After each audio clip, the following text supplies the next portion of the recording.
நம்ம இன்னைக்கு பார்க்க போறது ஹெல்தியான ராகி கடாயில ஒரு ஸ்பூன் எண்ணெய் சேர்த்துக்கலாம். உளுந்தம்பருப்பு, நிலக்கடலை, கடலைப்பருப்பு இதை மூணையும் எண்ணெயில போட்டு லைட்டா வறுத்துக்கலாம். நல்லா ரோஸ்ட் ஆகும்.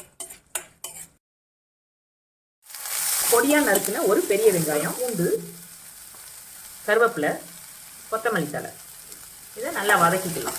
நல்லா வதங்கிடுச்சு, அடுப்பு ஆஃப் பண்ணிக்கலாம். 1 கப் ராகி மாவு, தேவையான அளவு உப்பு. நம்ம வதக்கி வச்சிருக்கத கொஞ்சம் ஆறின பிறகு இதில் சேர்த்துக்கணும்.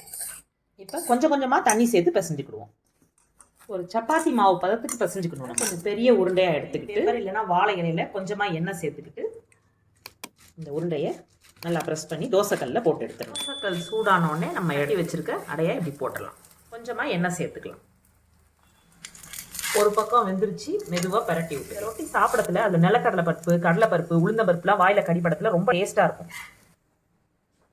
ஹெல்தி அண்டு டேஸ்டியான ராகி ரொட்டி ரெடி.